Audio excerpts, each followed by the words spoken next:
Hi friends, இன்றைக்கி மிளகாய் பஜ்ஜி உள்ள ஒரு மசாலா ஸ்டஃபிங் கொடுத்து நல்லா காரசாரமாக ஒரு அருமையான சுவையில் செய்ய போகிறோம். வாங்க எப்படி செய்கிறதுன்னு பார்க்கலாம்.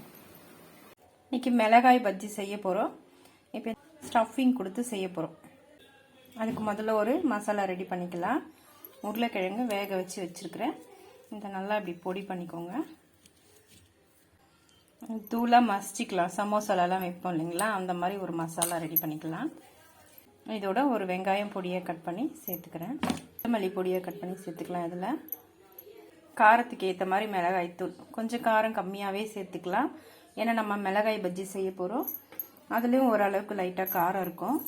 1/4 டீஸ்பூன் கரம் மசாலா தூள் சேர்த்துக்கலாம். உப்பு தேவையான அளவு சேர்த்துக்கலாம். சேர்த்துட்டு எல்லாமே மிக்ஸ் பண்ணிக்கோங்க. அப்படியே இந்த வெங்காயம்லாம் பஜ்ஜி எண்ணெயில் போட்டு எடுக்கும்போது வெந்துடும். தனியாக வேக வைக்கணும்னு அவசியம் இல்லை. அவ்வளோதான்.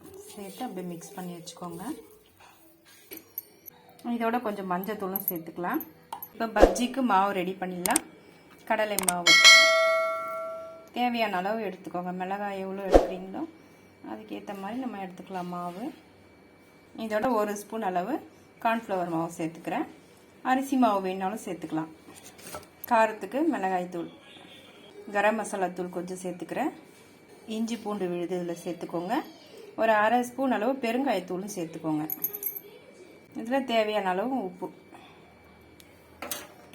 எல்லாத்தையும் மிக்ஸ் பண்ணிவிட்டு இப்போ தண்ணி ஊற்றி கொஞ்சம் கொஞ்சமாக தண்ணி ஊற்றி ஒரு அளவாக நம்ம மிக்ஸ் பண்ணிக்கலாம்.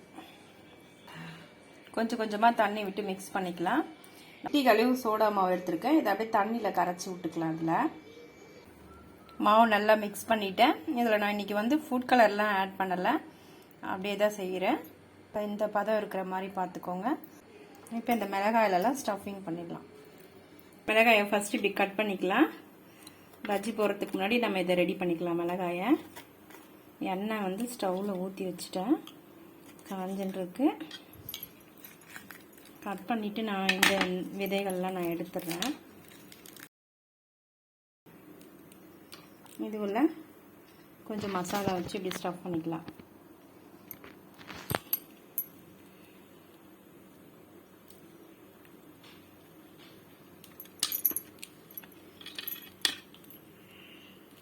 நெக்ஸ்ட் ஒன் கட் பண்ணி காட்டுறேன் பாருங்கள். இந்த விதை உங்களுக்கு வேணும்னா நீங்கள் வச்சுக்கலாம். காரமாக இருக்குமோ என்னமோன்னு சொல்லிட்டு எடுத்துடுறேன். அப்படியே கூட அப்படியே ஸ்டஃபிங் அது மேலேயே கொடுத்துக்கலாம். இந்த உருளைக்கிழங்கு மசாலாவை இப்படி அமைக்க வச்சுருங்க.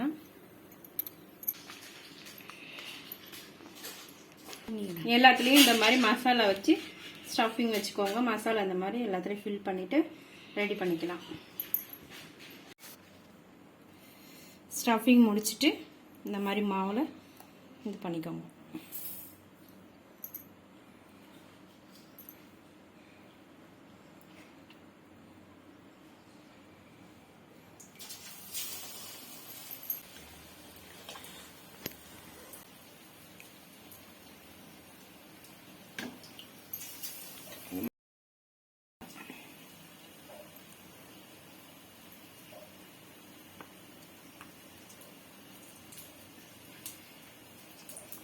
நம்ம எண்ணெய் முதலே ஊற்றி வச்சுட்டோம். எண்ணெய் காஞ்சி ரெடியாக இருந்தது.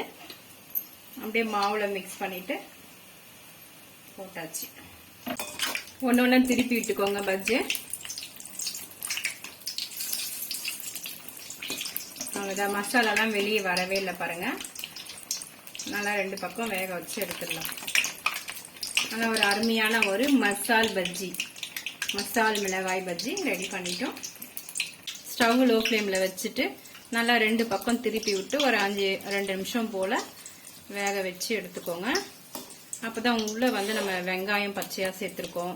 இந்த மிளகாயோட தோல் கொஞ்சம் தடுமனாக இருக்கும். ஒரு 2 நிமிஷம் அப்படியே வேகட்டும் அப்படின்னு சொல்லிட்டு லோ ஃப்ளேமில் வச்சோம்னா உள்ளெல்லாம் நல்லா வெந்துடும். மசாலாவோடு சேர்த்து சாப்பிட சூப்பராக இருக்குங்க. நல்லா இந்த மாதிரி ப்ரௌனாக வெந்ததுக்கப்புறமா நம்ம எடுத்துடலாம். ஒரு 3-4 நிமிஷம் அப்படியே லோ ஃப்ளேமில் வச்சு நல்லா வேக வச்சு எடுத்துக்கோங்க. பாருங்க எவ்வளோ சூப்பரான மிளகாய் மசால் பஜ்ஜி ரெடி ஆயிடுச்சு. எல்லாத்தையும் போட்டு முடிச்சிட்டேன். கடைசியாக அந்த 2 மிளகாய் மட்டும் இருக்குது, இதையும் போட்டு எடுத்துக்கலாம். அவ்வளோதான் ஃப்ரெண்ட்ஸ். உங்களுக்கு இந்த வீடியோ பிடிச்சிருந்தா அப்படியே ஒரு லைக் போடுங்க. நம்ம சேனலை சப்ஸ்கிரைப் பண்ணாதவங்க சப்ஸ்கிரைப் பண்ணிக்கோங்க.